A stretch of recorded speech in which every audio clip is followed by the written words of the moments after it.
Dahil alam kong kayo ang karapat-dapat para gumamit ng kambal na punyal. Kaya yan ang gagamitin nyo para hadlangan at patayin ang mga amalanhin. Naku po, eto na nga yun.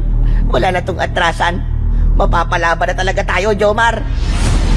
Hindi kami basta magpapadaig sa inyo, mga hinayupa kayo! Kayo ang dapat mawala dahil mga salot kayo!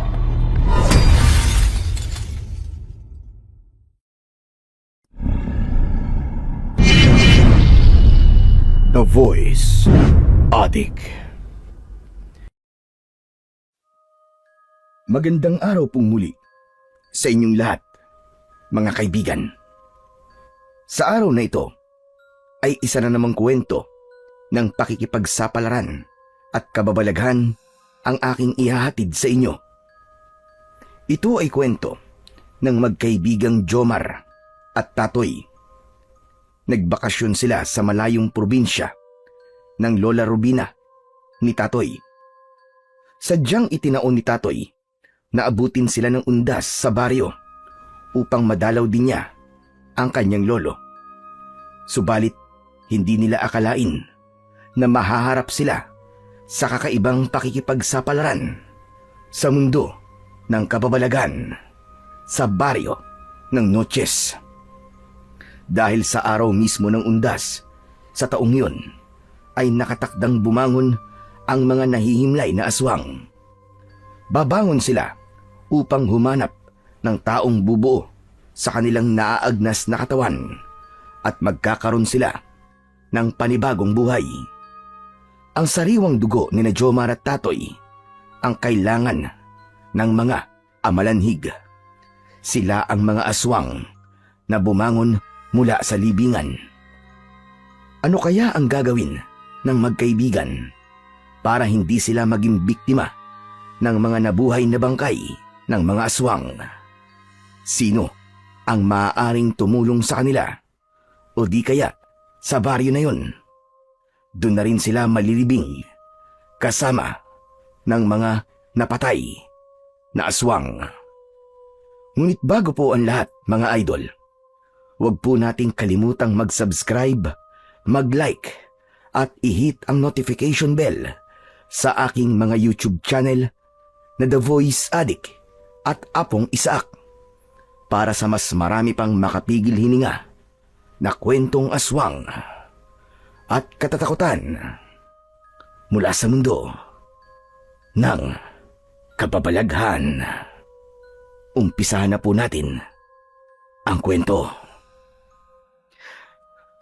Tatoy! Tatoy! Nasaan ka?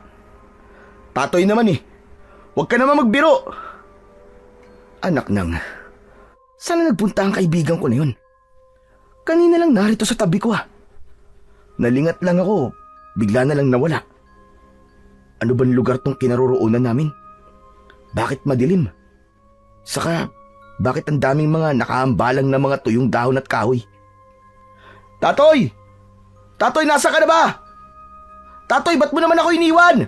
Tatoy! Madilim ang lugar na aking kinaroroonan. Hindi ko alam kung paano kaming nakarating sa lugar na yon. Wala rin akong maalala.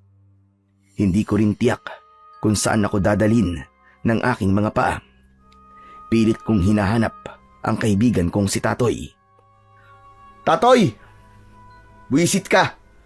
Kung nang titrip ka na naman, wag ngayon ha! Saka tama na ang pagtitrip mo! Kanina pa akong kinakabahan eh! Tatoy! Ipinagpatuloy ko ang paglalakad.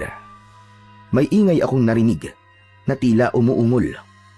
Maging ingay din na tila bumibitak ang lupa na nilalakaran ko. Ano ba nangyayari? Nasaan ba si Tatoy? Ba't hindi ko makita ang kaibigan ko? Saan na ba nagpunta yun? Lumakas na ang kabang nararamdaman ko. Parang may kung anong dumadagan sa dibdib ko. Pilit kong inihahakbang ang mga paa ko. Subalit tila may pumipigil sa akin. Halos hindi ko yun maikilos. Subalit kailangan kong lumakad at makaalis sa lugar na yon. Pilit kong iginalaw ang mga binti ko Subalit nakakailang hakbang pa lamang ako nang makita kong biglang nabiyak ang lupa na nasa harapan ko. Kitang-kita ko na may kamay na lumabas doon. Natakot ako at napasigaw. Ah! May kamay! May lumabas na kamay mula sa ilalim ng lupa! Kanina ay isang kamay lang yon. Subalit naging 2 kamay at nahawakan nito ang isa kong binti. Pilit kong ipinadyak ang mga paa ko upang maalis sa pagkakahawak ang kamay na galing sa ilalim ng lupa. Kaya lamang maigpit ang pagkakahawak nun sa binti ko.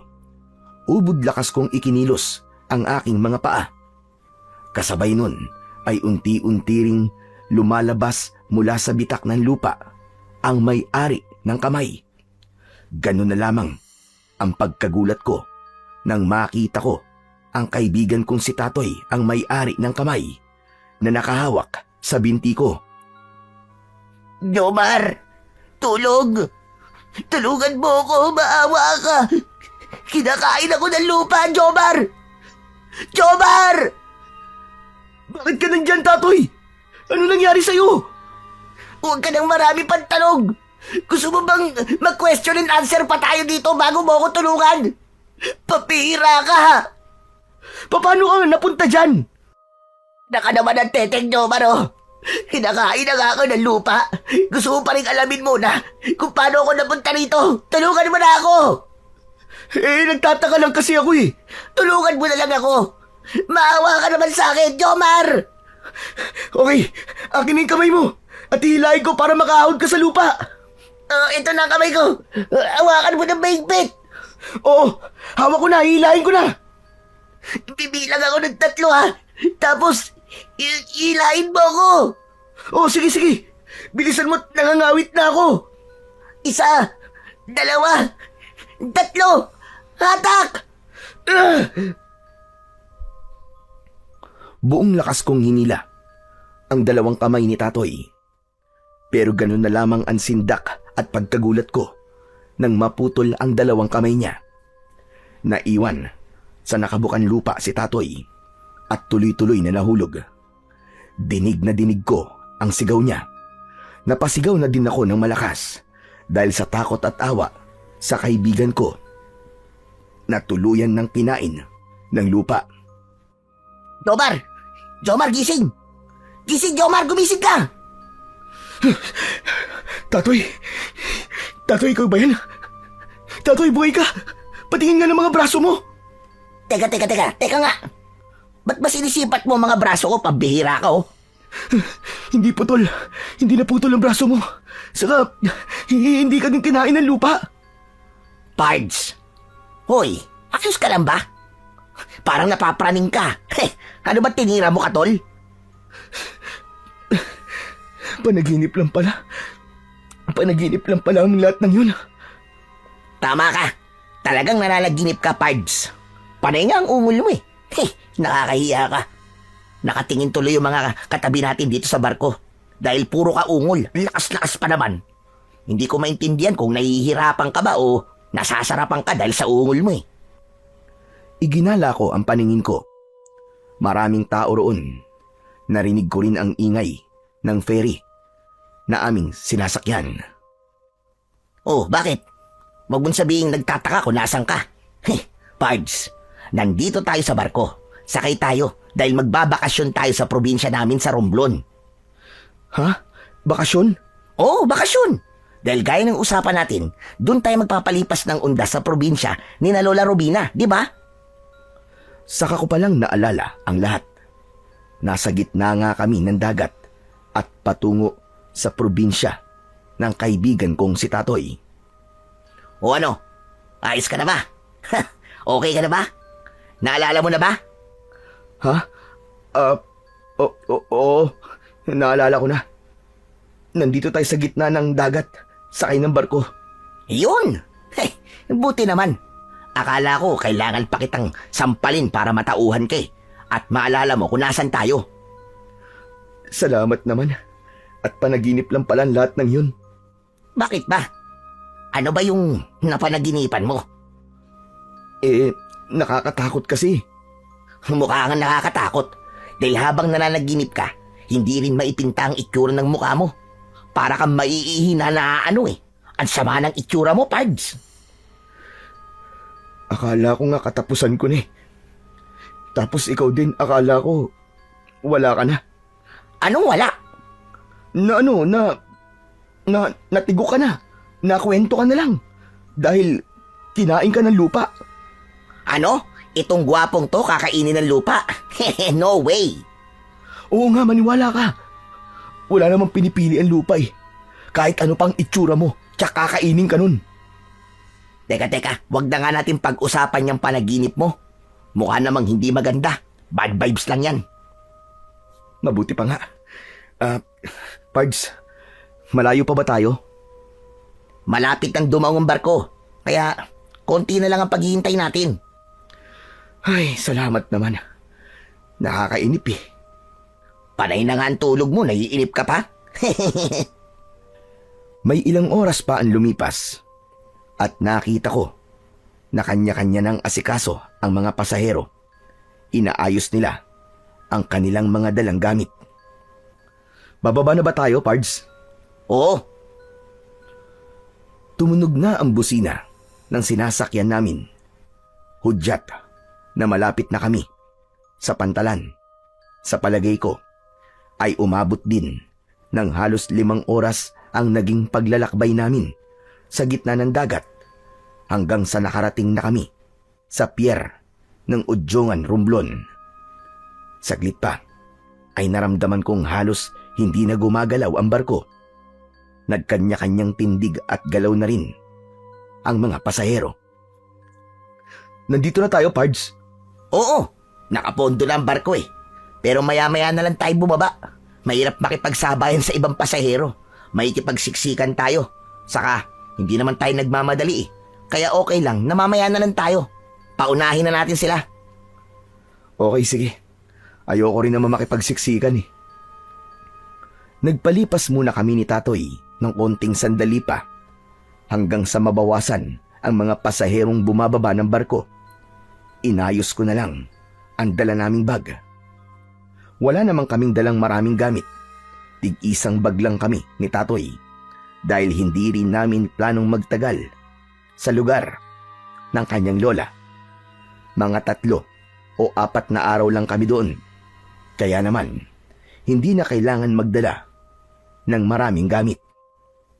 Nang makita ni Tatoy nakakaunti na lang ang mga natirang pasahero ng barko, ay niyaya na rin niya ako para bumaba. Mas mainam na nga na hindi makipagsabayan sa ibang mga pasahero para malaya kang makakakilos. Pagkababa namin ng barko, ay may mga nag-aabang na jeep para sa mga bagong dating. Nakipag-usap si Tatoy sa driver para malaman kung saan ba ang destinasyon nun. Pagkatapos makausap ni Tatoy, ay niyaya na niya ako para sumakay.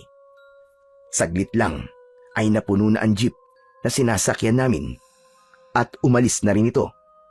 Maayos naman ang kalsada na aming tinahak, kaya maayos ang takbo ng sasakyan. Pards, malayo pa ba tayo? Medyo.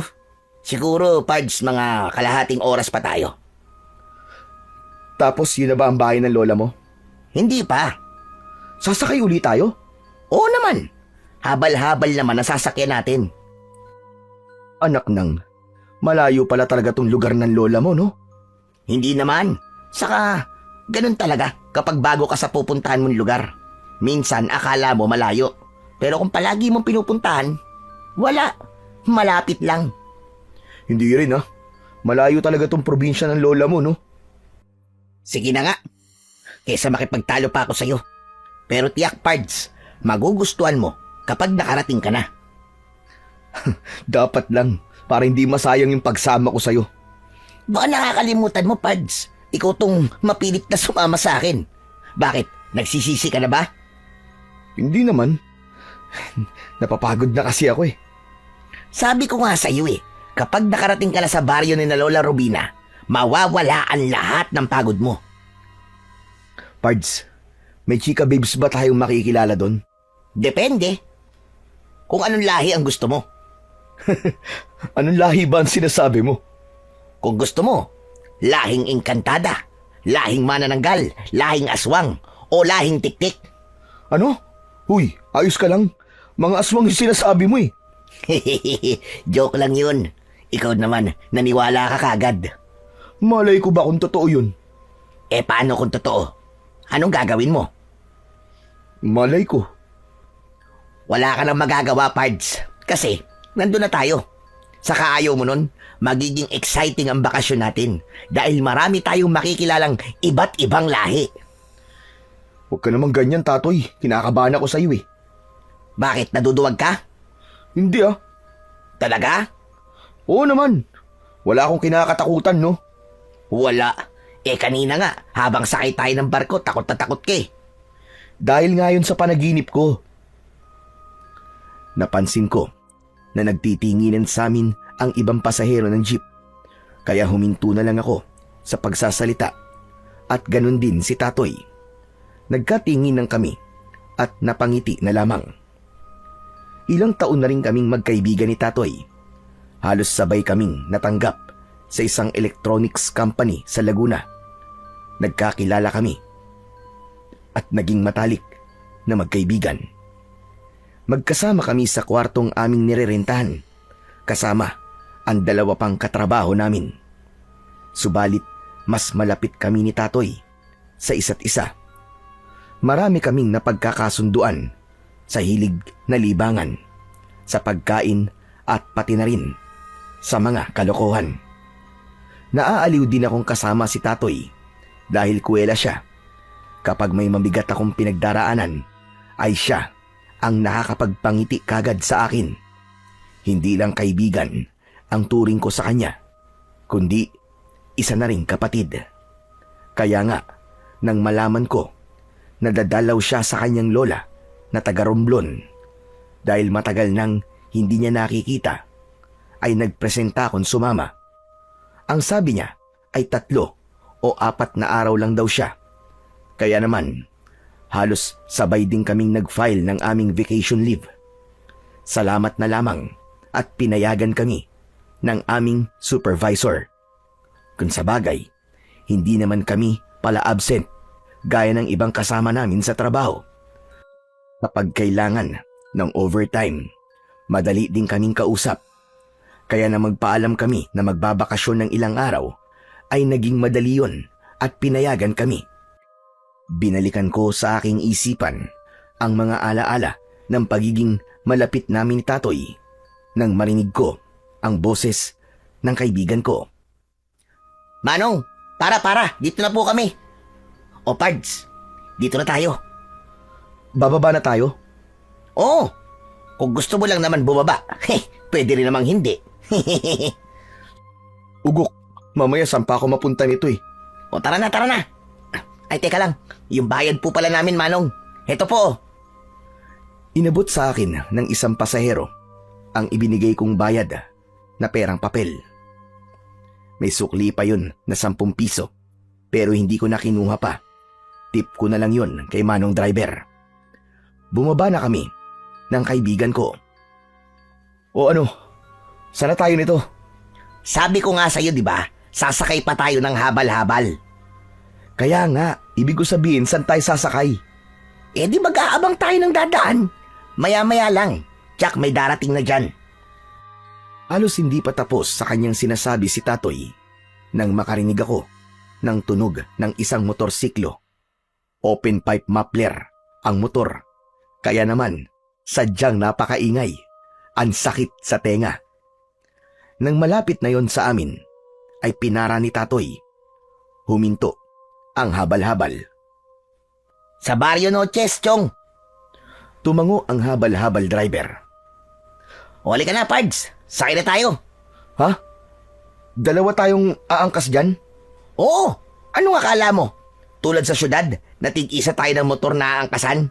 Dito, kayang pagkasyain sa motorsiklo hanggang 3 pasahero. O di ba, magaling? Sigurado ka? Pards, hindi ba masikip? Ayaw mo nun? Dikit-dikit tayo, pwede tayo magkaamuyan at magkapalitan ng mga muka. Halika na, huwag ka na magitarte. Hindi uso dito yun. Ang totoo, hindi naman ako maarte. Yun nga lang, naninibago ko sa ganung uri ng transportasyon. Tapos, higit sa isa ang isasakay sa motorsiklo. Kaya lamang, wala akong magagawa dahil yun ang kalakaran sa lugar na yun. Isa pa, mukhang bihira lang ang sasakyan.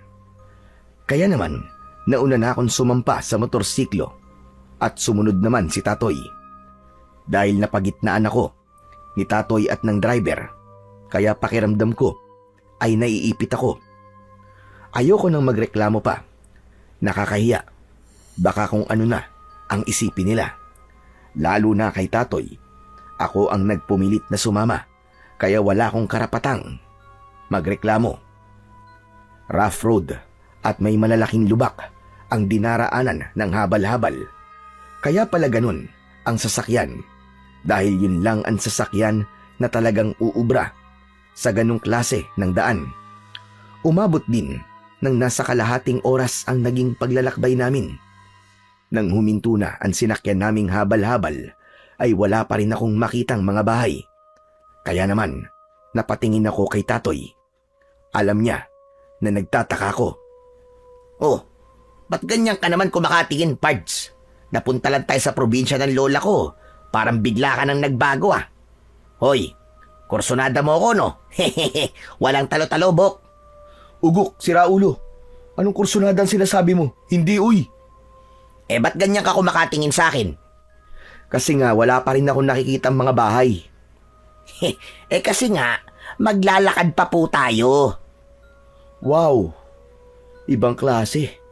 Ano bang lugar tong probinsya ng lola mo? Parang dulo na to ng daigdig ah. Hindi naman, kundi boundary pa lang papunta sa dulo ng daigdig. Tara na nga, simulan na natin ang paglalakad para makarating na tayo. Saka, hindi na maganda ang pakiramdam ko. Humihilab ng tiyan ko eh.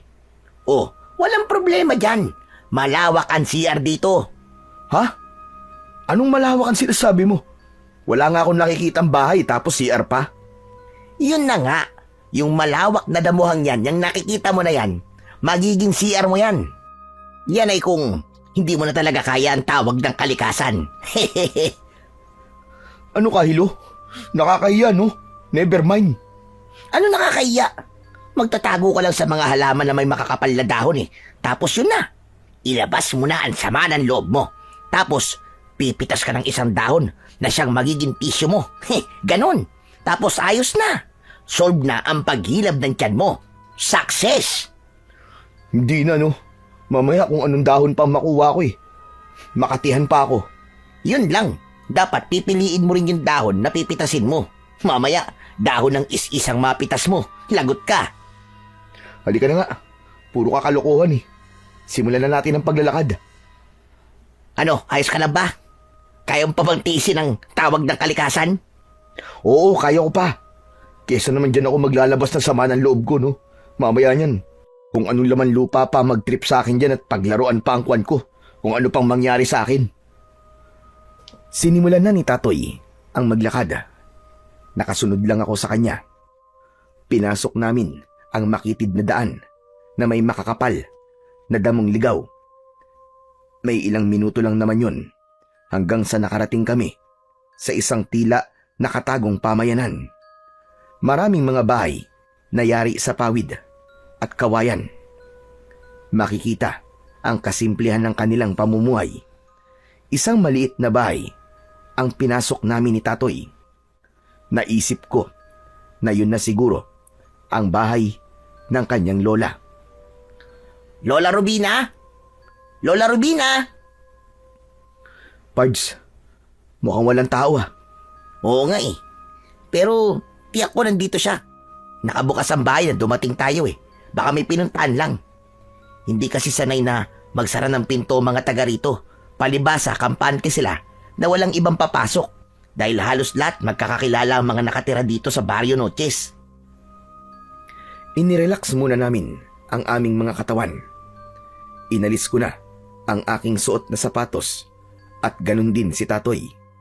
Maya-maya pa ay may dumating na matandang babae. Sino kayong basta na lamang pumasok sa bahay ko? Ops, ops, ops! Kalma lang po, Lola. Huwag po kagad mainit ang ulo nyo. Yaski, bata ka. Ikaw ba yan, Tatoy Apo? Hehehe. Oo naman po, Lola Rubina. Ang saksakan na gwapong apo nyo. Hehehe. Maigi naman at naisipan mong pumasyal din eh. Siyempre naman po. Gusto ko kayong bisitahin, Lola. Ay, siya nga pala. Kaibigan ko po, si Jomar. Kumusta po kayo, Lola Rubina? Aba, magandang lalaki tong kaibigan mo, Jomar ah. Lola, kaibigan ko yan ha. Mukhang kursunado niyo pa yata ah. Si Raul ah. Loko-loko batang ito. Ano ba sinasabi mo? Hehehe. Hindi po yan talo. Huwag niyo pong gayumahin, Lola. Ano? Marunong manggayuman, Lola mo? Loko ka talaga, Tatoy. Baka mamaya maniwala ang kaibigan mo sa'yo. Hehehe.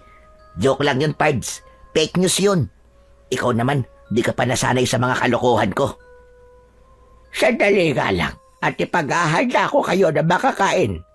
May niluto akong adobo sa gata na native na manok. Alam ko na paborito mo yun na po. Wow, ayos na ayos yun, Lola. Kaya pala, naisipan ko magkatay ng manok para lutuin dahil meron akong darating na mga bisita. Galing niyo talaga, Lola.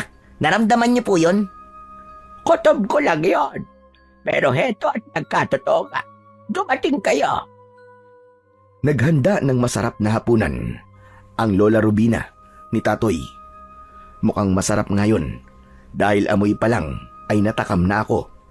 Kaya lamang naalala ko yung sinabi ni Tatoy kaya bigla kong nawalan ng gana. Tungkol yun sa gayuma. Ayaw mo ba ng pagkain inihanda ko, Jomar? Pards, kumain ka na. Kapag naragdagan ng laman ng tiyan mo, tiyak, matutuloy na yung pagbabawas mo. Huwag ka mag-alala. May CR dito, kaya hindi ka pupunta sa kakawayan. Teka, ayaw mo ba kumain? Busog pa ako, Tatoy eh. Busog? Halos wala tayong kinain sa biyahe. Nak, alam ko na yan. Natakot ka sa sinabi ko kanina, no? Na baka gayumahin ka ni Lola? Akala mo siguro may halong gayumay ang inihanda niyang pagkain. Uy, sira ulo ka. Huwag kang tamang hinala. Nagbibiro lang ako. Sabi ko nga sa'yo, joke lang yun. Fake news lang yun. Huwag kang maniwala. Hayan, nakita mo na, Tatoy. Dahil sa kalokohan mo, naniwala tuloy itong kaibigan mo. Pards, ano ka ba? Kaibigan mo ko. Ipapahamak ba naman kita? Walang gayuma yan. Sige na, kumain ka na para matikman mo kung gaano kasarap magluto ng adobo sa gata na native na manok si Lola Rubina. Sige na! Totoo naman ang sinabi ng kaibigan kong si Tatoy. Noon lang ako nakatikim ng ganung luto ng manok. Para bang chicken curry, pero mas masarap dahil purong gata ang siyang ipinangluto sa manok. Noon lang din ako nakatikim ng native na manok. Hindi kasing lambot ng chicken na 45 days, kundi mas malasa. Marami akong nakain. Nawala na rin sa isip ko ang tungkol sa gayuma dahil pinatunayan ng kaibigan ko na biro lang ang lahat ng sinabi niya. Pagkakain ay nagpahinga na kami ni Tatoy. Maya-maya lang ay nagsimula ng kumagat ang dilim. Yun ang magiging unang gabi namin sa Barrio Noches sa Lola Rubina ni Tatoy. Malamig ang simoy ng hangin ng gabing yun. Umiiral na ang hanging amihan na siyang lalong nagbigay ng malamig na simoy.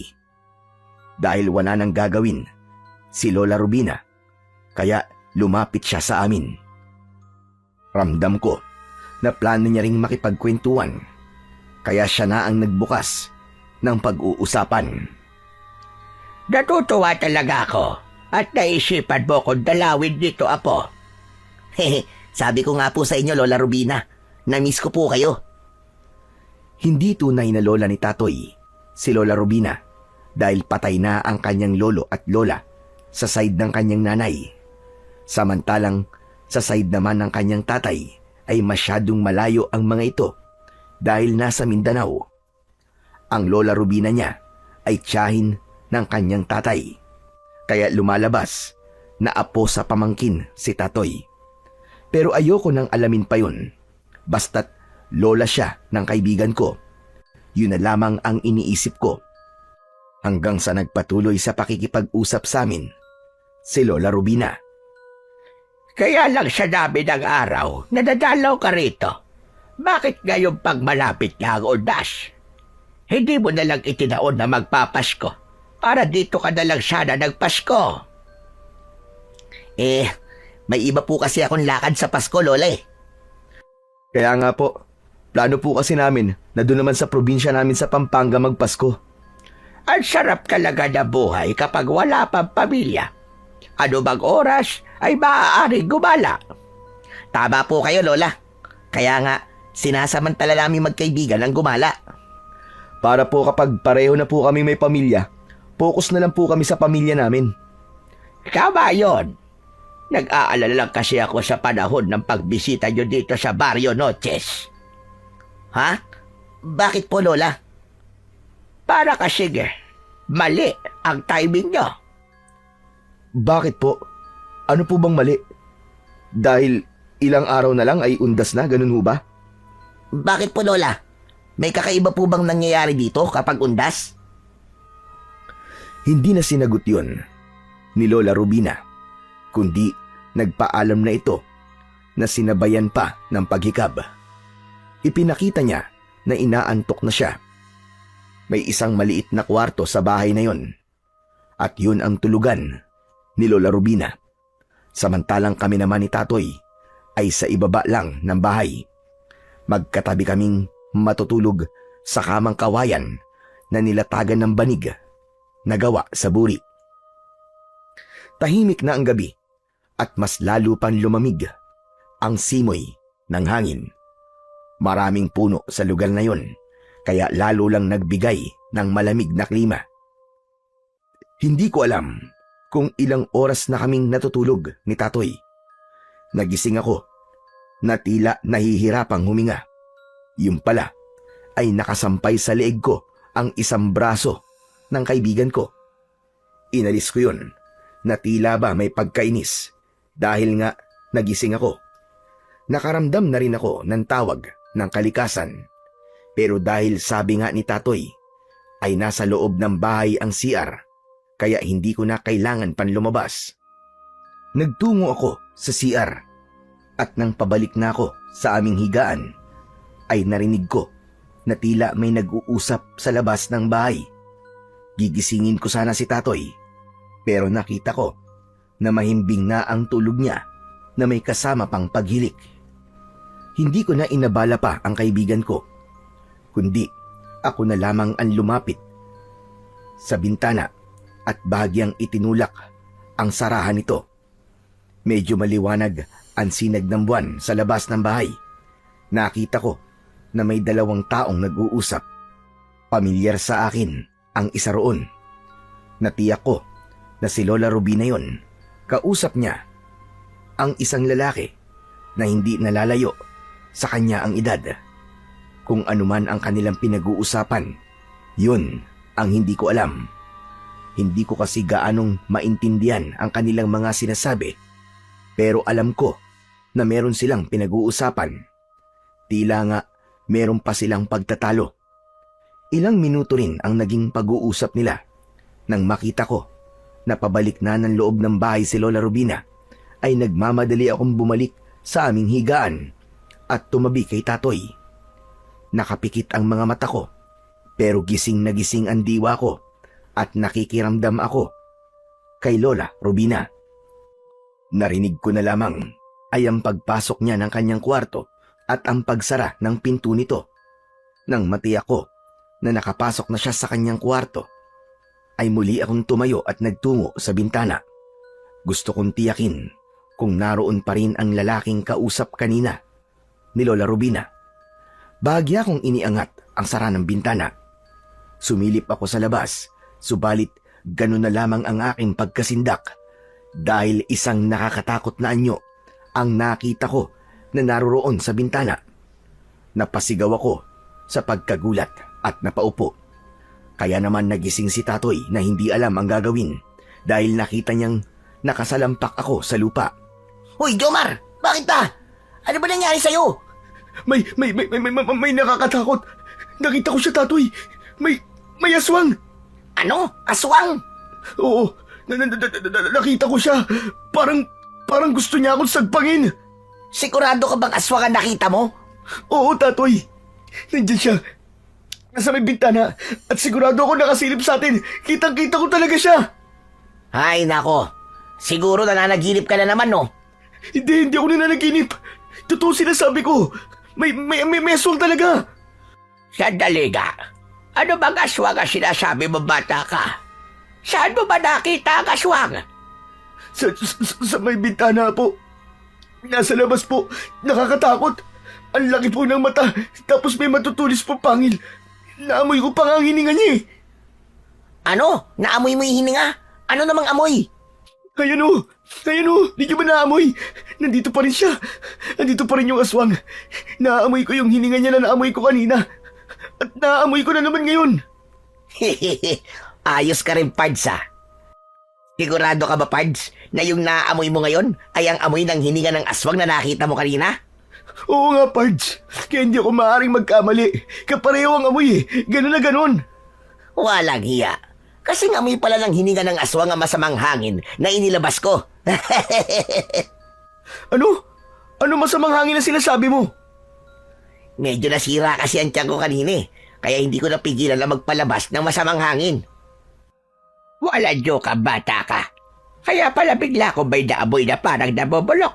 Ikaw palang dabuho ka ang may kagagawan. Sorry na po, Lola Rubina. Hindi ko na kayang pigilan eh. Kaya ibinug ako na. Walang hiya ka, Pards. Akala ko naman nagbalik yung aswang. Ganun pala yung amoy ng hininga ng aswang, no? Wala palang pinag-iba sa amoy ng ibinug ako. Pero Jomar, talaga bang may nakita kang aswang kanina? Opo, Lola Rubina. Nakakatakot nga po eh. Hindi talaga nakapaghintay ang walang hiya. Lola, may sinasabi po kayo? Wala, Kwan. Sabi ko maigi na lamang at walang masamang ginawa sa kanya. Lola, ibig bang sabihin, totoo po yung aswang nakita ni Jomar? May aswang dito sa Barrio Noches, ganun ba? Hindi agad nakasagot si Lola Rubina. Tila humahanap pa siya ng tamang salita o paano siya magpapaliwanag tungkol sa tanong ni Tatoy. Lola, gusto ko pong malaman ng totoo. Sabihin niyo na po. Tatoy, apo. Dati pa yun. Pero ngayon wala na sila. Kung ganun, nagkaroon po ng aswang dito sa baryo? Sabi ko nga, matagal na yon. Nalipol na sila mula nang may manunugis na dumating dito at inubos ang mga aswang. Pero Lola, ano po yung nakita ng kaibigan ko? Maaaring nananakot lamang yon dahil nga malapit na ang undas. Ugali kasi ng mga taga rito ang manakot kapag malapit na ang araw ng mga patay. Hindi ko alam kung dapat ba kaming maniwala sa sinabi ni Lola Rubina, pero ramdam ko na tila naglilihim ang matanda. Ayaw niyang tiyakin na aswang nga ang nakita ko. Kung sa anong dahilan ay hindi ko alam. Marahil para hindi kami matakot ni Tatoy. Ang pangyayaring yon ay nagbigay ng pagkabahala sa akin dahil naiisip ko kung totoong may aswang na gumagala sa lugar na yon. Posibleng malagay sa panganib ang buhay namin, lalo na't dayo lang kami ni Tatoy sa lugar na yon. Hindi na kami nakatulog pa ni Tatoy hanggang mag-umaga. Pareho kaming nag-aalala. Merong pangamba sa mga puso namin. Ganun pa man, hindi ako nagsisi na sumama sa kaibigan ko sa bakasyong yon. Alam ko sa sarili ko, may dahilan kung bakit ako nakarating sa lugar na yon. Meron akong matututunan sa anumang magiging karanasan ko. Nagliwanag na ang paligid. Hindi na kami nakatulog pa ng kaibigan ko, kaya naisipan na lang naming lumabas ng bahay. Tumambay kami sa harapan. Pareho kaming nakahalukip-kip dahil sa lamig. Bigla kong kinalabit ni Tatoy. Akala ko kung ano na, sabay turo sa isang babaeng halos kaedad namin ang papalapit. Maganda siya at agad kaming nginitian habang papalapit sa amin ng kaibigan ko. Kumusta kayo? Mga bisita ba kayo ni Lola Rubina? Oo. Galing kami sa Maynila. Dinalaw ko lang ang Lola Rubina ko. Miss, ako nga pala si Tatoy. At itong kasama ko ay si Jomar. Tropa ko. Kumusta naman kayo? Ako naman si Mina. Tagarian lang ako sa Ibayo. May kailangan sana ako kay Lola Rubina. Kaya lang, tulog pa siya, Mine. Gusto mo ba nagisingin ko na lang ang lola ko? Baka importante ang sadya mo eh. Hindi na kailangan dahil gising na ako. Gising na pala si Lola Rubina. Hindi namin namalayan ang paglapit niya. Siguro dahil ang atensyon namin ay nakapokus sa magandang dilag na lumapit sa amin. Magandang araw po sa inyo, Lola Rubina. May kailangan ka ba sa akin, ha, Mina? Hihingi lang po sana ako ng langis para sa nanay ko pong may sakit. Mainam daw po kasi na panghaplas ang langis na may nakababad na mga halamang gamot. Nananakit po kasi ang buong katawan ni nanay eh. O sige, at ikukuha kita. Maigi na lamang at meron pa akong ginawa.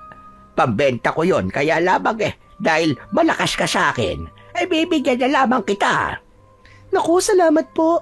Saka kung bibentahan niyo po ko, wala rin naman po akong pambayad. Alam ko yon, kaya nga sabi ko sa'yo, ay bibigyan na lamang kita.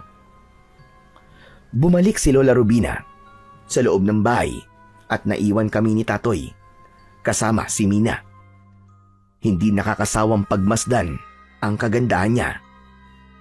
Hoy, Pards. Ikaw baka kung inaano mo na si Mina sa isip mo Masyadong malagkit ang pagkakatitig mo sa kanya. Ano ka ba, Tatoy? Humahanga lang naman ako kay Mina. Saka, ngayon lang kasi ako nakakita ng kagandahang gaya niya. Sobra ka naman magsalita, sir. Jomar, tinawag ka sir ni Mina. Mukha ka ba teacher? Masyado namang formal yung sir. Jomar na lang, Mina. Pareho kaming galing ng Maynila. Hanggang kailan kayo dito? Siguro, mga 4 na araw. Kaya, dito kami aabuti ng undas. Huwag na kayong magpaabot ng undas. Mas maigi kung aalis na kayo. Ha? Ba't mo naman kami paaalisin kagad? Saka, hindi pa nga tayo ganong nagkakakilala. Gusto mo na kagad na umalis kami? Gusto pa kitang makilala ng lubusan, Mina. Kung okay lang sa'yo para maging magkaibigan tayo. Ayos lang naman na maging magkaibigan tayo, Jomar. Kaya lang ang sinasabi ko lang ay para din sa kaligtasan nyo. Ano? Kaligtasan namin? Oo, dahil delikado kayo rito kung aabutin pa kayo ng undas. Ha? Bakit naman? Ano bang pwedeng mangyari sa amin? Bago pa sagutin ni Mina ang tanong ko, ay bumalik na galing sa loob ng bahay si Lola Rubina na dala ang isang maliit na bote na may lamang langis. Iniabot ng matandang babae ang maliit na bote sa dalaga at pagkatapos ay nagpaalam na ito. Kayo dalawa. Ba't ganyan kayo kumakatitig kay Mina? Talagang sinundan niyo pa siya ng tingin. Lola Rubina, ang ganda po kasi niya Kursunada nga ni Jomar Huwag niyo na pag-interesin pa si Mina. Bakit naman po, Lola Rubina? Ang ganda nga po niya Hindi siya bagay sa sino man sa inyo. Saka hanggang dito na lang yan si Mina. Hindi siya maaaring umalis dito sa Barrio Noches. Po? Bakit naman po, Lola? Kailangan siya ng nanay niya.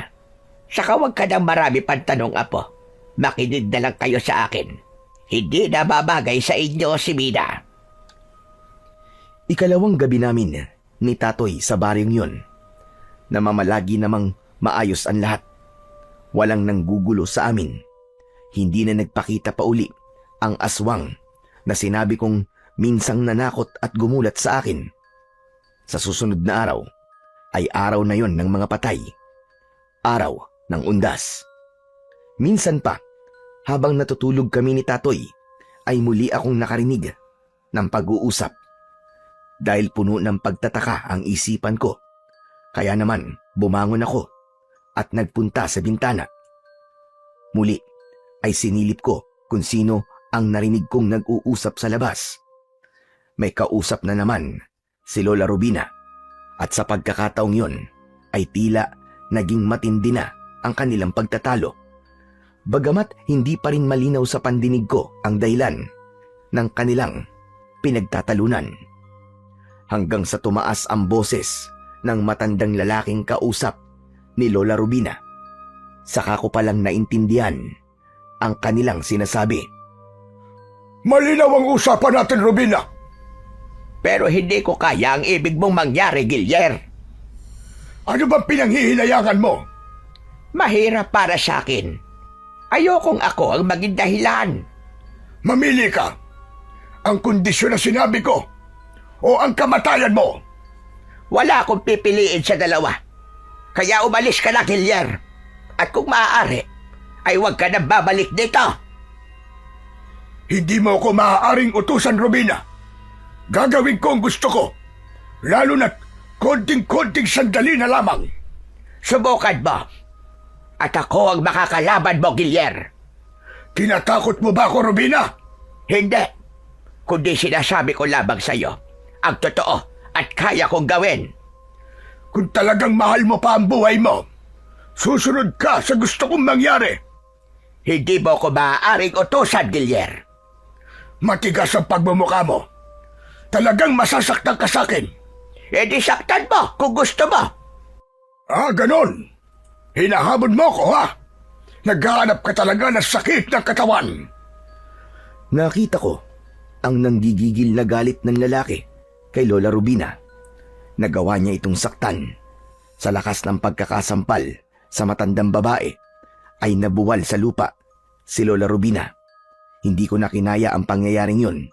Gusto kong lumabas pero mas pinili kong gisingin na lamang muna si Tatoy. Anak ng... Ano ka ba, Pads? At sarap-sarap ng tulog ng tao, bigla ka nang gigising. Huwag ka maingay. Ang lola mo, may nangyari sa kanya. Ano? Bakit? Ano nangyari sa lola ko? Hinila ko ang braso ni Tatoy para lumapit din siya sa may bintana at sumilip. Gusto kong makita niya kung ano ang nakita ko. Nang sumilip si Tatoy ay nakita niyang nakatayo na uli si Lola Rubina at patuloy na nakikipagtalo. Kaya lalong napikon ang matandang lalaki at itinulak naman niya si Lola Rubina. Natumba ito at kitang-kita yun ni Tatoy. Nagpantig ang kanyang tenga sa nakitang eksena. Hindi niya na nakaya pa ang ganong tanawin. Kaya nagmamadali si Tatoy na buksan ang pinto. Sinugod niya ang kausap ni Lola Rubina. Galit si Tatoy at inupakan yun ng malakas na suntok. Hindi naman nakaiwas ang matandang si Mang Gilyer sa ginawa ni Tatoy. Bagsak din ang matandang lalaki sa lakas ng sapak ng kaibigan ko. Walang hiya ka. Hindi ka na naawa sa matanda. Sinaktan mo. Matanda din ako, ah. Pero babae yan. Bakit mo sinaktan ang lola ko? Ano bang atraso niya sa'yo? Dahil wala siyang isasalita, hindi marunong sumunod sa gusto ko. Bakit? Sino ka ba, ha? Para sundin ka ng lola ko. Tatoy, apo. Tama na yan. Pabayaan mo na yan si Gilyer. Lola, hindi pwedeng hayaan namin ang lokong yan. Sinaktan ka niya eh. Tapos baliwala lang. Kung ayaw mo may masamang mangyari sa'yo, sige na, umalis ka na rito. Alis! Oh, narinig mo naman ang sinabi ng kaibigan ko. Umalis ka na, tanda! Tumayo sa pagkakasalampak sa lupa ang matanda na si Mang Gilyer. Subalit ang sama ng tingin niya kay Tatoy. Ang sama mo pang makatingin, ah. Pagbabayaran nyo ang ginawa nyo sa akin. Tandaan nyo yan! Aba, ang kapal nyo rin, ano? Kami ba talaga ang tinatakot mo? Ikaw na nga itong may ginawang katarantaduhan. Hindi pa ako tapos sa inyo. Hindi pa ako tapos. Ang dami mong sinasabi. Sige na! Umalis ka na, tagda! Tsupi! Layas! Walang lingon-lingon na umalis na ang matandang lalaki. Pero kita sa mukha nito ang matinding galit. Inalalayan naman ni Tatoy si Lola Rubina para pumasok sa loob ng bahay. Tila magmumukhang liwayway na noon. Hindi nyo na dapat pag ginawa yun kay Gilier. Lola, ba't kayo natatakot sa lalaking yun? Puro yabang lang naman yun eh. Babae lang ang kayang labanan nun. Apo, ayoko lang magalit siya. Para rin sa inyo yun ang kaibigan mo. Para po sa amin, Lola Rubina? Oo, dahil gusto ko kayong protektahan. Saan nyo naman po kami poprotektahan, Lola? Sa kasamaan ng mga aswang. Sa mismong gabi ng undas. Ano pong ibig niyo sabihin, Lola? Teka, nalalabuan po ako eh. Ano po bang meron sa gabi ng undas? Saglit na nanahimik si Lola Rubina. Pero alam niyang hindi namin siya titigilan. Marami kaming gustong itanong sa kanya. Kaya para hindi na kami mag-usisa pa, ay siya na mismo ang nagsimula na magkwento sa mga bagay na kailangan naming malaman. Makinig kayong dalawa. Dahil alam kong dapat nyo na ring malaman ang tungkol sa bagay na yon. Sa gabi ng undas po ba ang tinutukoy nyo? Oo, Apo. Dahil ang baryong ito ay hindi nakagaya ng dati. Bakit, Lola Rubina? Ibang baryo na po ba to? Dating pangalan rin. Pero iba na ang kalagayan nito. Dahil naging baryo na ito ng mga aswang. Naku po, sabi ko na nga ba may kakaiba sa baryong to eh. Pero paano nangyari yun, Lola Rubina? Saka, kung baryo na ng mga aswang ito, wala naman kami nakikitang mga gumagalang aswang ah. Maliban lang doon sa isang aswang na nakita ni Jomar. Pero hindi na naulit yun. Oo nga po, Lola Rubina. Paano pong naging baryo to ng mga aswang? Nasaan po ang mga aswang? Patay na sila. Nakalibing sa sementeryong malapit lang dito. Oh, patay na po pala ang mga aswang na yun eh. Ano pong dapat niyong ikatakot? Sa gabi ng undas, nagkakaroon ng malaking pagbabago ang baryong ito. Lumalaganap ang kadiliman. Namamayani ang kasamaan ng mga kampon ng dilim. Ang mga aswang po ba? Tama ka, Tatoy. Ang mga patay na aswang ay babangon muli sa kanilang mga libingan. Kayong dayo dito. Kayo ang kanilang punteriya. Dahil yun ang ibig na mangyari ni Gilier. Sino po ba ang Gilier na yun? Siya ang supremo ng mga aswang na nakalibing. Hindi siya namatay? Gaya ng mga kauri niya, Lola? Kung titignan mo, ay buhay na buhay si Gilier. Pero ang totoo, patay na rin siya. Yun nga lang, nagkaroon siya ng panibagong buhay dahil na rin sa dayo na minsang napadpad dito. Nakainom siya ng dugo mula sa dayo na yon. Ang pag-inom ng sariwan dugo ng bumabagong aswang mula sa libingan ay siyang magpapabago ng naaagnas na katawan. Ano po? Narinig mo ang sinabi ko. Kapag nakatikim ng sariwan dugo, ang bumangong bangkay ng aswang ay mabubuo ng muli ang kanilang katawan. Babalik sila sa dati at magkakaroon ng pagkakataong mabuhay muli ng matagal upang ipagpatuloy ang kanilang pag-asik ng lagim. At dugo nyo ang paraan para mangyari yon. Kaya sa gabi ng undas, hahanapin nila kayo dahil kailangan ng mga nabuhay na bangkay ng aswang at sariwan dugo yung dalawa. Taon-taon po ba nangyayari yun, Lola Rubina? Hindi. Tuwing 50 taon. Sa darating na undas, ay 50 taon ng ganong ritual ng mga amalanhig. Kaya nga kailangan mag-ingat tayo at maging handa. Bakit kami lang po ang kanilang hahantingin? Kayo rin naman, Lola. May dugo rin naman kayo, di ba? Hindi na nila kailangan ng dugo ko, Apo. Hala, bakit po Lola? Expired na po ba ang dugo nyo? Iba na po ba ang lasa? Malansa na po ba? Diyos mio, grabe ka naman sa akin, Apo. Pasmado na masyado yung buganga mo. Sariwa at nasa kasibulan ang dugo na kailangan ng mga abalanhig. Mas sariwa ang dugo, mas malakas yun para sa kanila. Mas madali para mabuo ang kanilang nasirang katawan. Sa maikling salita, ay kayo ang kailangan nila. Pero Lola, nakikita ko na meron naman pong kabataan din ang naririto sa baryo Gaya na lamang po ni Mina. Tama ka. May mga kabataan nga. Pero may nakatagong lihim sa likod ng mga kabataang nakikita nyo, mga apo. May lahi na rin silang aswang. Hindi na interesado sa kanila ang mga nabubuhay na bangkay. Kung ganun, tayo lang talaga ang kailangan nila, Pards. Delikado tayo.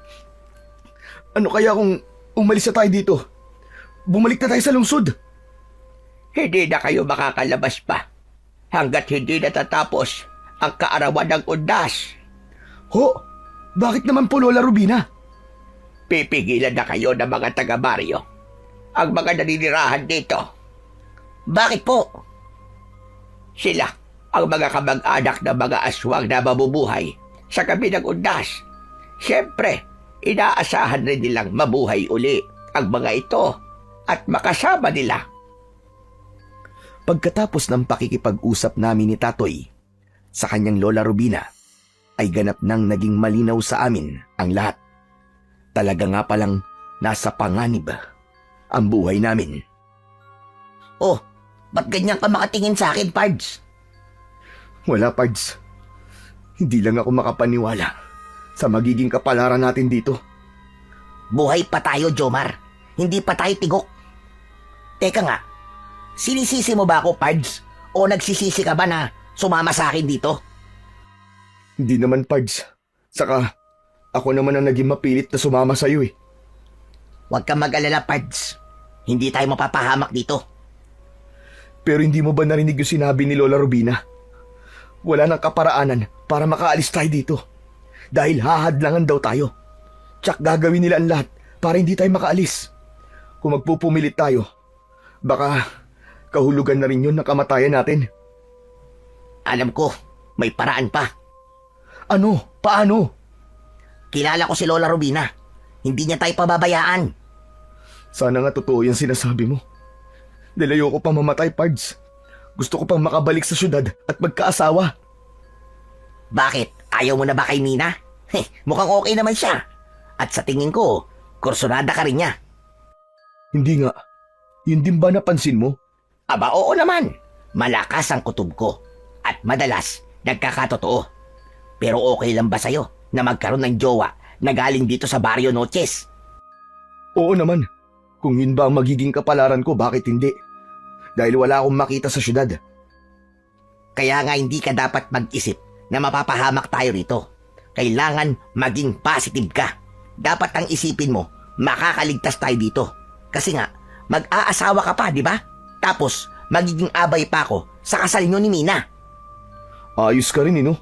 Umabot ka na kagad sa kasalan, Ang bangis mo. Hindi ko pa nga alam kung magiging kami ni Mine. Saka, kung magkakasundo ba kaming dalawa. Basta, sure yun. Kaya kapag nakita ulit natin si Mina, huwag ka nang magpatumpik-tumpik pa. Diskartehan mo na kagad. Bago ka pa maunahan ng mga babangon na aswang na malanhig. Kung sa mga aswang rin lang naman, hindi ako magpapatalo, no? Hindi ako papayag. Bawang lang ang katapat nila. Talaga lang, ha? Sabi mo yan, ha? Atapang tao, ha? Pinapakalma ko lang ang sarili ko. Pilit kong pinapalakas ang aking loob kahit na ang totoo ay abot-abot na rin ang nararamdaman kong kaba at takot. Subalit kahit paano, ang kabang yun ay napapalitan ng kahit konting kilig. Dahil yun, kay Mina. Nagiging pampakalma ko ang pangalan niya kapag naririnig ko yun.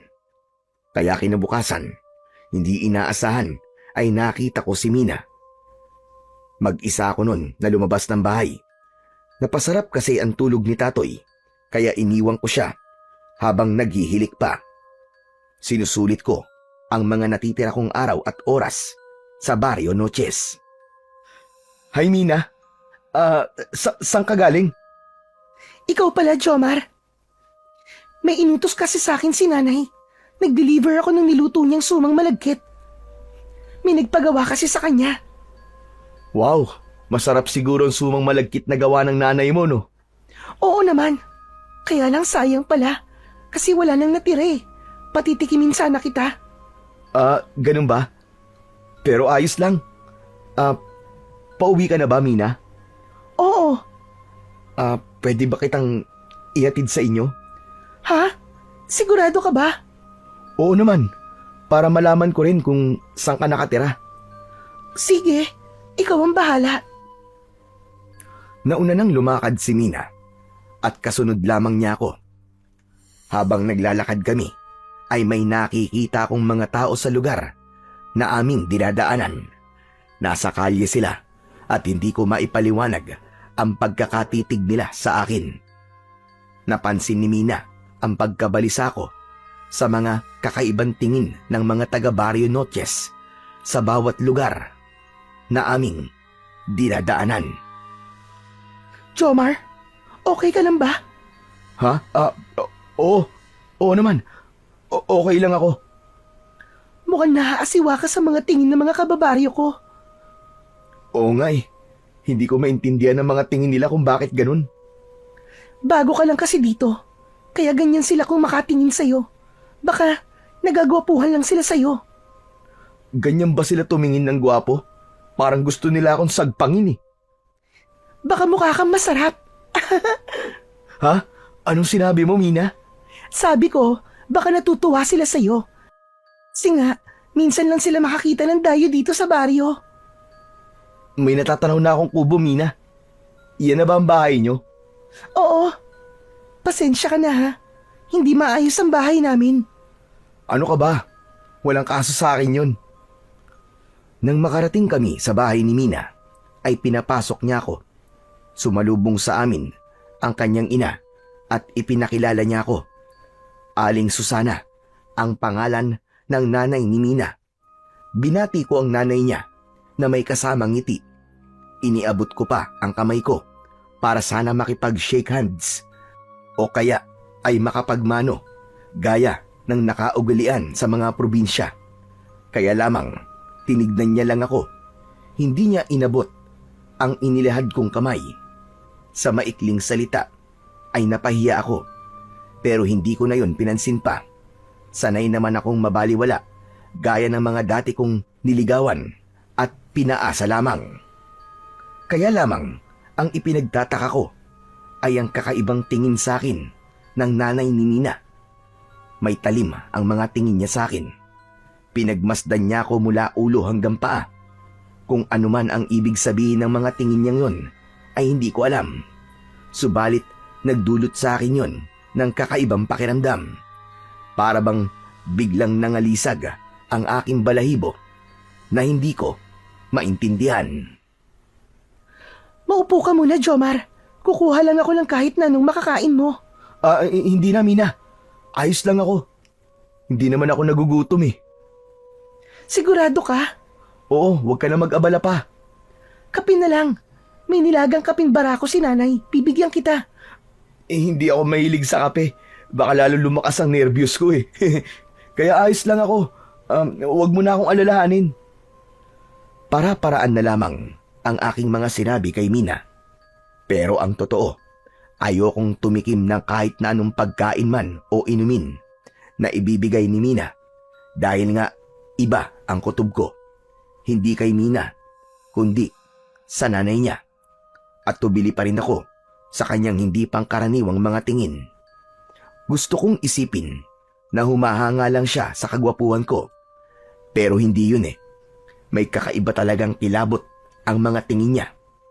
Nanuot yun sa kalamnan ko. Pero pilit kong nilalabanan ang nararamdaman kong kaba dahil hindi ako komportable sa bahay ni Mina. Kaya pinili kong magpaalam na lang muna.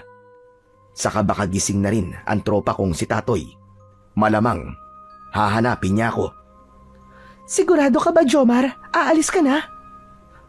Oo, Mina. Baka nag-aalala na kasi si Tatoy at Lola Rubina sa akin eh. Hindi kasi ako nakapagpaalam sa kanila. O sige, ikaw ang bahala. Ang mahalaga lang naman sa akin eh, alam ko na tong bahay nyo. Kung sakaling may oras pa kayo ni Tatoy, pwede kang bumalik dito para bumisita. Bahagyang lumundag ang puso ko sa kanyang sinabi. Pagpapakita yon na maaaring may pag-asa itong nararamdaman ko. Yun nga lang, kapag naiisip ko ang nanay niya, parang wag na lang yata. Dahil ayaw ko rin namang maging bastos sa nanay ni Mina kahit hindi naman ito nagsasalita. Kundi nakatitig lang sa akin hanggang sa nagpaalam na rin ako ng maayos. Ma'am, alis na po ako. Nagagalak po kung nakilala ko kayo. Halos wala pa ring pagbabago sa reaksyon ng nanay ni Mina. Ganun pa rin ang mga tingin nito sa akin. Mukhang iniukit na yata sa mukha niya ang kakaibang tingin na hindi ko mawari kung nananakot ba o sadyang nakakatakot lang talaga ang itsura niya. Tuloy-tuloy na akong lumabas ng bahay ni Mina. Nagmamadali ako sa paglalakad dahil nga hindi ko na rin gusto ang kabang nararamdaman ko. Medyo malayo-layo na rin ang aking nalalakad. Pakiramdam ko ay malapit na ako sa bahay ni na Lola Rubina nang may maramdaman akong kaluskos galing sa mga masukal na lugar na aking dinaraanan. Pakiramdam ko rin ay may kanina pa nakasunod sa akin. Para matiyak kong may sumusunod nga ay huminto ako sa paglalakad. Lumingon ako para tumingin sa aking likuran. Subalit wala naman akong nakitang anuman.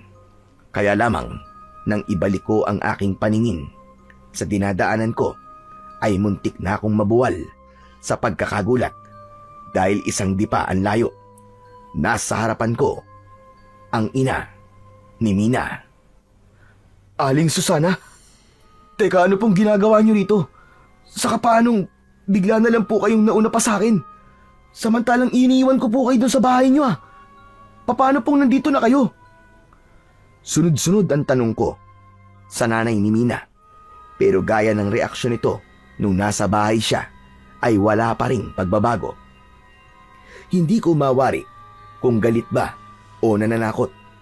Hindi muna ako nakapagpatuloy sa paglalakad dahil nakaharang sa daraanan ko si Aling Susana. Matalim ang tingin niya sa akin at nakatitig naman ako sa kanya na naghihintay ng mga susunod na mangyayari. Hanggang sa ganun na lamang ang gulat ko at pagtataka nang biglang magbago ang anyo ni Aling Susana. Naging nakakatakot siya. Kumulubot ang kanyang balat. Naging madilim ang anyo ng muka. Napuno ng matutulis na ngipin ang kanyang bibig na halos hindi na yon maisara. Ang buhok niya ay naging magulo na tila ba mga alambre. Dahil sa takot na nararamdaman ay tuloy-tuloy ang pag-urong ko. Kaya naman sa hindi sinasadya, natumba ko at napaupo dahil sa mga nakausling bato na sumabit sa suot kong tsinelas. Wari naman na ikinatuwa ng aswang na nasa harapan ko ang pagkakabagsak ko. Itinaas ng aswang ang kanyang mga kamay upang ako'y atakihin. Subalit bago pa ako sagpangin ng aswang na si Aling Susana, ay nakarinig ako ng isang sigaw. Nay! Wag! Saktan ang kaibigan ko! Mina! Salamat! Maraming salamat at dumating ka! Anong nangyayari sa nanay mo? Bakit ganyan siya? Gusto niya akong patayin! Pasensya ka na, Jomar. Hindi ko rin alam kung bakit nagiging ganyan si nanay. Nagiging halimaw siya. Hindi mo alam? Hindi. Kailan lang nang nagkaroon siya ng pagbabago. Kaya nga lagi ko siyang binabantayan dahil dumarating ang oras na nagbabago ang anyo niya. Gaya na lamang na nangyari ngayon. Ang totoo, hindi naman dati ganyan ang nanay ko. Mabait siya at mahilig makipagkwentuhan. Pero hindi na siya ganun ngayon. Halos hindi na rin siya nakakapagsalita, kundi laging masama akong tumingin, lalo na sa ibang tao.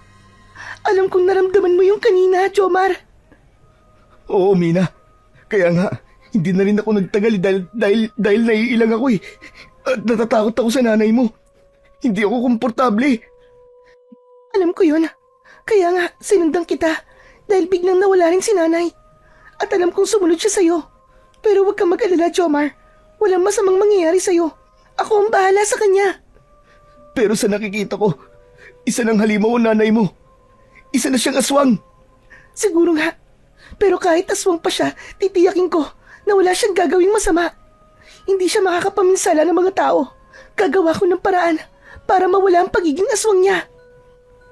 Dahil sa pagdating na yon ni Mina, ay nakita ko rin ang pagbabago muli ng anyo ni Aling Susana. Bumalik ito sa dati niyang anyo. Nawala ang pagiging isang halimaw. Pero ang nakakatakot na reaksyon ng muka ay namalagi. May ipinulupot si Mina sa kamay ng nanay niya. Mina, ano nilagay mo sa kamay niya? Isang kwintas. Nayari sa mga buto ng halamang gamot. Nakokontrol ng mga buto ng halaman ang anumang masamang espiritu na nasa katawan ng nanay ko. Nakalimutan ko lang kasing ilagay sa kanya kanina nang naroon ka sa bahay. Hindi sana nangyari ito. Sige na, Jomar. Iwan mo na kami. Umuwi ka na. Titiyakin ko sa'yo na hindi ka na masusundan pa ng nanay ko. Nang makarating ako ng bahay ni na Lola Rubina, ay naroon pa rin sa dibdib ko ang labis na kaba. Tama ang hinala ko na nag-aalala na sina Tatoy at ang lola niya sa akin. Akala nila ay may kung ano nang nangyari sa akin. Pards naman oh. Pinakaba mo ko ah. Akala ko napahama ka na eh. Bakit kasi hindi ka man lang nagpaalam na maglalakad-lakad ka pala? Pasensya na po kayo, Lola Rubina. Tatoy, tulog pa kasi kayo kanina eh. Pero wag na po kayong magalit. Wag na po kayong mag-alala dahil okay lang naman po ako eh. Sure ka ba? Ayos ka lang? Pansin ko kanina na dumating ka para ka namumutla eh. Para bang nakainom ka ng sangkaterbang suka. Kitang-kita ko kaya sa mukha mo ang kaba. May nangyari ba? Hindi ko kailangang ilihim ang mga nangyari at naging karanasan ko ng araw na yon. Kaya naman, nagpasya na ako na sabihin kay Tatoy at Lola Rubina ang nangyari sa akin. Anak nang, buti na lang pala. Hindi ka pinabayaan ni Mina. Oo nga, Tatoy. Ayaw rin niya ako mapahamak at gumawa ng masama ang kanyang nanay sa akin. Ang nangyari kay Susana, sa nanay ni Mina, katunayan lang yon na nagkakaroon na ng bisa ang lakas ng mga abalanhig, lalo na't mamayang gabi na ang pagpasok ng undas. Yun na rin ang simula ng pagbangon ng mga namatay na aswang na ipapasa na nila ang pagiging aswang. Kailan pa po naging aswang ang nanay ni Mina? Kailan lang din, napasahan siya ng pagiging aswang.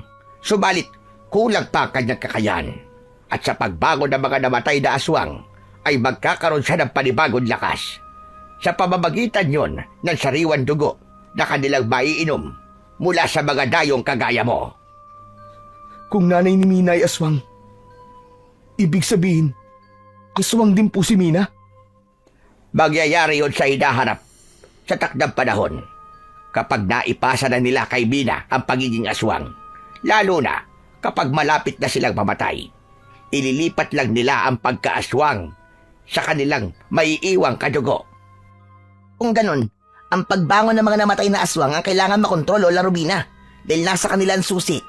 Para lalo silang lumakas at dumami ang aswang dito sa Barrio Noches. Tama ka, Apo. Kaya kailangan ko ang tulong yung dalawa. Yan din siguro ang dahilan kung bakit kayo napadpad sa baryong ito. Kaya naman, ng araw ding yon, pagkatapos naming mag-almusal, ay masinsinan kaming kinausap ni Lola Rubina. May mga dapat daw siyang sabihin sa amin, lalo na't hinihingi niya ang tulong namin ni Tatoy. Isang lumang banga ang kinuha ni Lola Rubina sa isang lugar sa kanyang bahay. Ano po meron sa banga na yan, Lola? Nasa loob dyan ang ilang bagay na maaari niyong gamitin para hadlangan ang mga babangong amalanhig na maghahasik ng lagim dito sa baryo. Nakikinig lamang ako sa mga sinasabi ni Lola Rubina. Binuksan niya ang takip ng banga. Napansin ko ang kulay abong usok na lumabas sa loob nun nang tanggalin na niya ang takip. Saka kinuha sa loob ng banga ang bagay na nababalutan ng itim na tela. Ibinaba niya yon sa aming harapan. Kapwa naman kami tahimik ni Tatoy. Naghihintay na alisin ni Lola Rubina ang nakabalot na itim na tela. Tinanggal ni Lola Rubina ang buhol sa telang itim. Binuksan niya yon. Tumambad sa harapan namin ng kaibigan ko ang kambal na punyal. Subalit puti ang kulay ng talim nito. Tig-isang ibinigay yun sa amin ni Tatoy. Lola Rubina, anong klaseng kutsilyo po ito? Hindi to katulad ng pangkaraniwang kutsilyo lang Kambal na punyal ang tawag dyan. Hindi yan gawa sa bakal, kundi gawa yan sa ivory. Mula sa pangil ng elepante. Yung dalawang patulis sa kanyang nguso. May kakaibang bisa yan na panlaban sa mga masasamang nilalang. Lalo na ang mga aswang. Kung ganun, isa po tong mutya. Yung po ba ang ibig sabihin, Lola Rubina? Tama ka, Apo. Bigay sa lolo mo ng isang katutubo na naging kaibigan niya. Kaya mahalaga ang kambal na punyal. Itinago ko yan dahil wala akong mapagkakatiwalaan na pwedeng gumamit. Pero ipapagamit niyo po sa amin ni Jomar. Oo, Tatoy. Dahil alam kong kayo ang karapat-dapat para gumamit ng kambal na punyal. Kaya yan ang gagamitin nyo para hadlangan at patayin ang mga amalanhid na aatake dito sa baryo sa mismong gabi ng undas. Dahil sa ibinigay na yon sa amin ni Lola Rubina, ay nawala ang aking pangamba. Ganon din si Tatoy, sapagkat nakatitiyak kami na merong mainam na armas na magagamit para harapin ang mga mabubuhay na bangkay ng mga aswang. Patuloy na lumalalim ang gabi ng sandaling yon. Pagsapit ng 12 ng hating gabi, ay magsisimula ng lumabas sa kanilang mga libingan ang mga naaagnas na katawan ng mga aswang. Ayon kay Lola Rubina. Napatingin ako sa orasang nasa bisig ko. 11:00 na ng gabi. 1 oras na lang at simula na ng lagim sa Barrio Noches. Kapwa hindi na kami makatulog sa pag-aabang ng oras. Maya-maya pa ay umalulong ang isang aso. Mahabang alulong na nagpatayo ng aking balahibo. Nasundan yun ng iba pang aso na sumali na rin hanggang magkakasabay na umalulong ang mga aso sa baryo. Ang buwan na kanina lang ay may maliwanag na sinag ay nakapagtatakang tinakpan ng ulap. Kaya naman, naging makulimlim ang paligid. Waribay natakot din ang buwan sa kadilimang nakatakdang maganap sa mga oras na yun. Kapwa na namin inihanda ng kaibigan ko ang aming sarili. Hawak na namin ang punyal na gawa sa pangil ng elepante. Napatingin ako kay Lola Rubina. Tahimik lang sa isang bahagi ng bahay. Hawak naman niya ang isang supot. Pinagmasdan ko yun. Nakita ko na mga butil ng bawang na sadya niyang pinag-iwahiwalay upang dumami. Ito ang kanyang magiging pananggalang laban sa mga aswang na amalanhig. Maya-maya pa ay may naamoy akong hindi kaaya-aya. Napatingin ako kay Tatoy. Napasimangot ako dahil sa aking naaamoy. O, teka. Ba't ganyan ang pagkakatitig mo sa akin, Pards? Ang baho kasi. Mukhang nagpalabas ka na naman ng hindi magandang amoy. Oy. Ayos ka lang ba? Tahimik ang tiyan ko, no? Hindi ako nagpapasingaw. Baka ikaw. Tapos ibibintang mo lang sa akin. Sabi nga, kung sinong unang pumiyok ay siyang nangitlog. Hoy, hindi ako Saka, konti lang kinain ko kanina, no? Huwag na nga kayo magtalo. Ano ba kayo? Hala, kayo naman po pala yun, Lola Rubina eh. Dapat po mag-CR na kayo. Amoy bulok na po yan eh. Ilabas niyo na. Jaske kang bata ka. Hindi rin ako. Saka hindi ganun katindi ang amoy ng kwan ko. Saan po yung galing? Patugo dito sa lugar natin na simoy ng hangin. Ibig lang sabihin, dala ng hangin ang amoy nila. Ibig niyo sabihin, yung bumangong mga bangkay na aswang sa sementeryo? Ganun na nga. Lumabas na sila ng kanilang libingan. Nagsisimula na silang maglakbay at patugo sila rito. Dahil tiyak, naaamoy na nila ang inyong sariwan dugo. Naku po, eto na nga yun. Wala na tong atrasan. Mapapalaban na talaga tayo, Jomar. Handa na ako, Tatoy. Hindi ko sila tatantanan. Itatara ko sa kanila ang hawak kong punyal. Tumayo ako dahil patuloy sa pagtindi ang mabahong amoy. Isa lang ang ibig sabihin nun. Malapit na sa lugar namin ang mga amalanig. Sumilip ako sa labas sa pamamagitan ng nakaawang na bintana. Mula sa di kalayuan ay may nakita akong gumagalaw at mabagal na lumalakad. Pakiramdam ko ay sila na ngayon. Patungo na sa kinaroroonan namin ang mga aswang na amalanhig. Pards, humanda na tayo.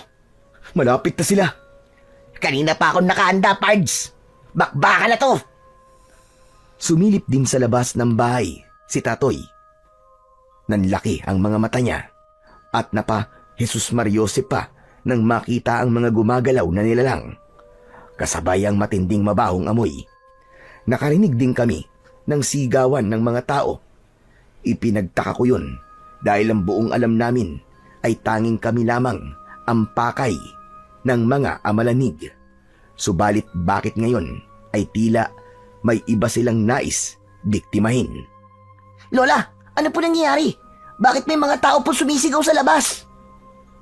Sila ang mga taga rito na nakita ng mga amalanhig sa labas ng bahay sa mga lugar na kanilang dinaraanan. Maging sila po ay biktima na rin? Interesado rin sila sa dugo ng mga yon? Hindi, Apo. Kundi ang interes nila ay maging aswang din ng mga taong yon. Oras na makagat sila ng mga amalanhig, mawawalan sila ng malay. Posibleng mamatay din. Pero kapag nabuhay uli sila, magiging amalanhig din sila. Kailangan rin namin silang tulungan, Lola. Halos hindi pa natatapos sa kanyang sasabihin si Tatoy ay naramdaman kong tila nililindol ang aming bahay. Inuuga ito ng mga amalanig. Kasabay nun ang kanilang nakakatakot na mga pag-angil. Anak ng... Nandito na sila, Lola Rubina. Mahabagin langit, sisirain nila ang bahay ko. Sa pilit na silang papasok dito. Anong gagawin namin, Lola Rubina? Kailangan lumabas tayo. Sa labas, doon yung sila harapin. Mawawasak ang bahay na ito kapag nagpumilit silang pumasok. Kapag lumayo sila, lalagyan ko ng pagontra ang palibot ng bahay ko. Kaya dapat silang umalis dito. Wala kaming nagawa ni Tatoy, kundi sundin ang sinabi ni Lola Rubina. Binuksan ni Tatoy ang pintuan ng bahay at nagmamadali kaming lumabas. Hindi kami makapaniwala sa nakita naming mga amalanig. Grupo-grupo sila at handa nga silang atakihin kami. Nang makalabas ako ng pinto ay nagmamadali akong tumakbo. Nauna na ako at nakita ko na kagad na pumihit ang mga amalanig para sundan ako. Naiwan si Tatoy pero ramdam kong nakasunod na rin siya. Samantalang si Lola Rubina naman ay napaligiran ng mga amalanig. Nakita ko, nakasunod ko nga si Tatoy. Hindi nga nakasunod sa amin si Lola Rubina. Naiwan sa loob ng kubo si Lola Rubina, Pards. Anong gagawin natin? Hindi ko maaaring pabayaan ang lola ko. Babalikan natin siya. Bumalik kami ni Tatoy. Nagkatalikuran kaming magkaibigan para harapin ang mga nabuhay na bangkay ng mga aswang. Tama na yan! Pabayaan niyo ang lola ko! Mga jablog buwang kayo! Mga bigi ba kayo? Tantanan niyo si Lola Rubina! Kami ang harapin niyo! Mga mababahong aswang! Sa ginawa kong pagsigaw sa mga amalanig, ay isa-isang naglingunan sa amin ni Tatoy ang mga kampon ng dilim. Lumapit ang mga ito at iniwan ang bahay. Nakakadiri ang itsura ng mga aswang amalanig. May mga luwa ang mga mata. Ang iba naman ay kita ang lumalabas na mga naaagnas na lamang loob. May ibang halos humiwalay na ang ulo sa katawan. May mga bahagi ng katawan na tila bali-bali na. Ang pinakamatindi pa sa lahat ay ang nakakasulasok nilang amoy na humahalo sa simoy ng hangin. Wala kaming ibang pagpipilian kundi ang harapin ang mga nabuhay na bangkay sa Barrio Noches. Inihanda ko ang hawak kong punyal. Halos masuka-suka ko sa amoy ng mga amalanig, pero tiniis ko yun. Sinugod ko isa-isa at ibinaon sa kanilang katawan ang hawak kong punyal. Sa bawat pagsaksak ko gamit ang hawak kong punyal ay lumalagpas ang aking braso sa kanilang katawan. Lumulusot yun dahil nga litaw na ang kanilang lamang loob. Naririnig ko rin ang pandidiri ni Tatoy. Katulad din ng nangyari sa akin ang kanyang nararanasan. Lumulusot din sa katawan ng mga amalanhig ang punyal na isinasaksak sa kanila. Kaya ang ginawa ko ay sa kanilang bunbunan ko isinaksak ang hawak kong armas. Sa bawat saksak ko sa kanilang bunbunan na tumatama sa kanilang mga bungo at nakikita ko ang kanilang pangihina hanggang sa tuluyang bumagsak. Kaya sinigawan ko si Tatoy kung ano ang dapat niyang gawin. Sinabi ko na gawin din niya ang aking ginawa. Sinunod naman ito ng kaibigan ko. Dinig na dinig ko ang kanyang pagsigaw sa bawat amalanig na kanyang napapatay. O ano? Akala nyo yata may isahan nyo kami ha? Sige, umungol ka pang aswang ka hanggang gusto mo. Hataw lang ng hataw, Tatoy! Birahin mo ng birahin! Oo, Pads, pero bumabaliktad ng sikmura ko sa amoy ng mababahong amalanig na to. Ako din, Tatoy! Pero kailangan natin pagtiisin yun, kundi tayo papatayin ng mga amalanig na to! Ipinagpatuloy namin ang pagharap sa mga bangkay na aswang na nabuhay. Tila hindi nauubos ang mga ito.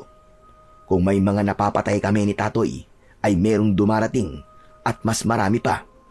Ibig lang sabihin, maraming mga bangkay ng aswang ang nakalibing sa sementeryo ng Barrio Noches. Hindi nga yon nakapagtataka dahil nakilalang baryo ng mga aswang ang nasabing lugar ayon sa pagkakakwento ni Lola Rubina. Yun nga lang, hindi siya naging kauri ng mga aswang. Ayon din sa kanyang kwento, ay may mga katulad niya sa baryo na piniling manatiling normal na tao kaysa ang maging bahagi ng mga nilalang na naghahasik ng dilim. Ayaw nilang maging aswang at nagawang igalang yon ng mga naninirahan doon. Kaya nga lang, kapag dumarating ang ganong pagkakataon na bumabangon ng mga aswang na namayapa na, hindi sila ligtas sa pagsalakay ng mga ito. Napatingin ako kay Tatoy. Pinipilit pa rin niyang harapin ang mga amalanig. Saglit pa, ay narinig ko ang sigaw ni Lola Rubina.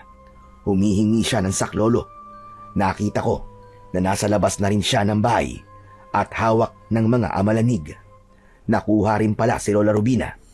Hindi sila interesado sa dugo ng isang matanda. Pero maaari nila itong isama sa kanilang pinanggalingang hukay para ilibing ng buhay at maging aswang amalanig din sa darating na panahon. Delikado si Lola Rubina! Hindi siya dapat mapahamak! Jomar! Si Lola! Halika, Tatoy! Tulungan natin siya! Iniwan namin ni Tatoy ang pagharap sa ibang mga amalanig at pinuntahan namin si Lola Rubina upang tulungan. Wala na ang bawang na ginagamit niyang pangontra. Posibleng naubos na ang mga ito. Tatoy! Jomar! Mga apo, tulungan niyo ako! Ayoko sumama sa mga mamamahong amalanhig na ito! Tulungan niyo ako! Huwag po kayo mag-alala, Lola! Kami po ang bahala sa inyo! Nang lapitan namin ni Jomar, ang mga amalanig ay iniwan nila si Lola Rubina at kami ang sinugod ng mga ito. Naamoy kasi nila ang sariwa naming dugo at yun ang nakaengganyo sa kanila. Subalit hindi kami papayag na matikman nila ang dugo namin dahil magiging paraan yun para mabuo sila at magbalik sa dati nilang normal na kalagayan. Huwag na kayong ambisyoso, mga amalanig! Ang dapat sa inyo ay maubos na. Ang kukulit niyong mga amalanig kayo! Sinabi lang hindi kami magpapakain sa inyo! Hayop kang amalanig ka. Ibabaon ko sa bunburan mo ang punyal na to. Ha! Ako rin! Ibabaon ko to sa mga mata mong nakaluwa na! Kahit totoong nakakadiring makipaglaban sa mga bangkay na aswang na nabuhay, ay dapat naming gawin yon. Maya-maya pa, ay bumagsak na sa lupa ang mga aswang na kanina lang ay umaatake kay Lola Rubina. Iginala namin ang aming paningin. Kakaunti na ang natitirang mga amalanig. Marami na ang nakahandusay at nagkahiwa-hiwalay ang mga katawan. Pards, kakaunti na lang sila. Tama ka, Tatoy. Kaya ubusin na natin ang mga natitira pa. Huwag kayo magpakampante, mga apo. Mahaba pa ang gabi. Ano pong ibig niyo sabihin, Lola? Hanggang hindi pa nagliliwanag, ay patuloy na darating ang iba pang mga amalanig. Ano? Ibig niyo po sabihin may darating pa? Oo, gano'n na nga. Anak ng teteng, ano po yung umatake sa atin? First batch pa lang? Basta ang alam ko, meron pang grupo ng mga amalanig ang posibleng dumating. Mas matatapang sila at mas mababagsik. Ano pang hinihintay natin, Jomar? Ubusin na muna natin ang mga natitira. Oo, Tatoy. Kung totoo ang sinasabi ni Lola Rubina, kailangan malipol na muna natin itong mga naiiwan. Kaya pinagtulungan naming harapin uli ang mga naiwang mga amalanig. Dahil kakaunti na lang sila, kaya saglit lang ay tumimbuwang na ang mga ito.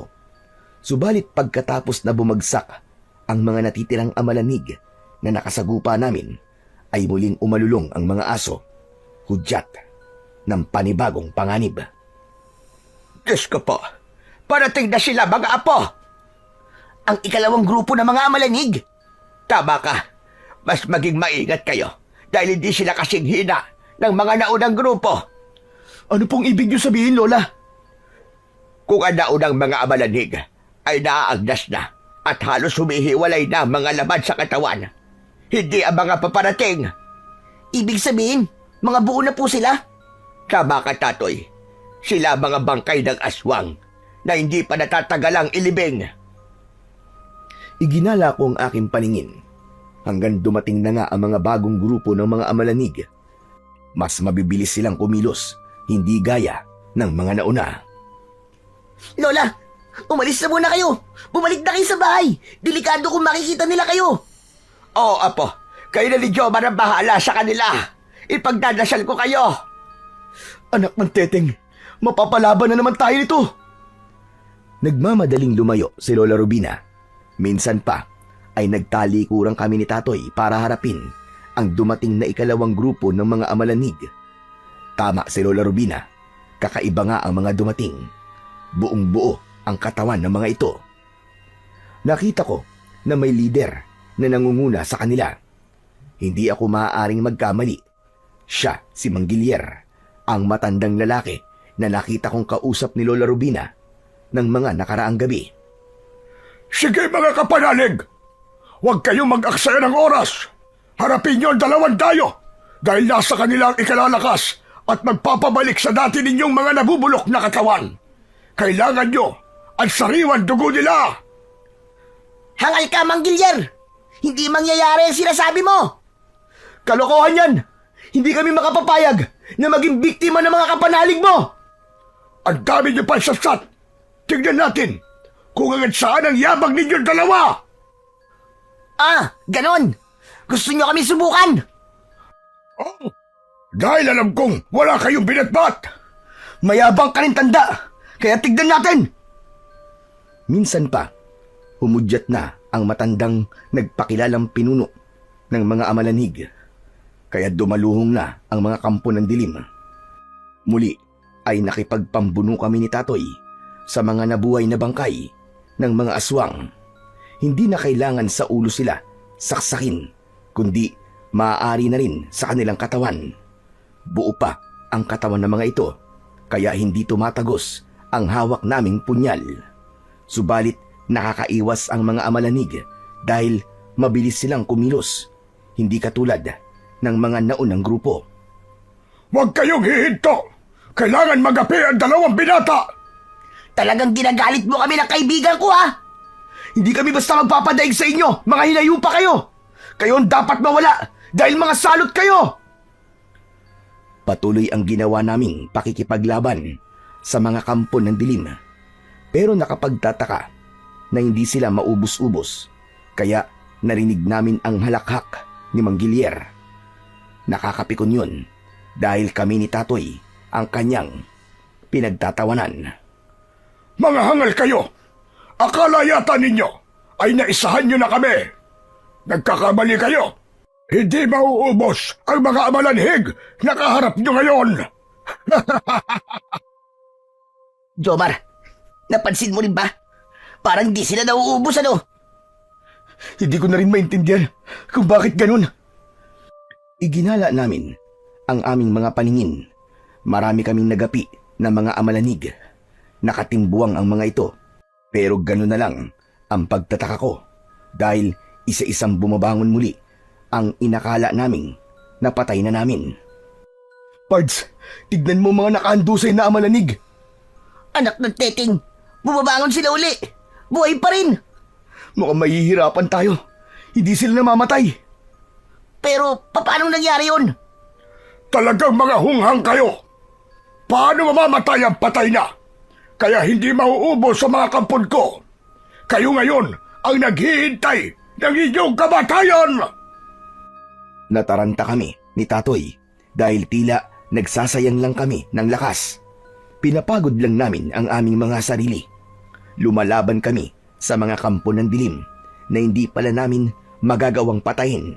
Kung ganun pala, wala nang bisa sa bagong dating na mga amalanig ang punyal na ibinigay sa amin ni Lola Rubina, kundi para lamang ito sa unang bugso ng mga amalanhig.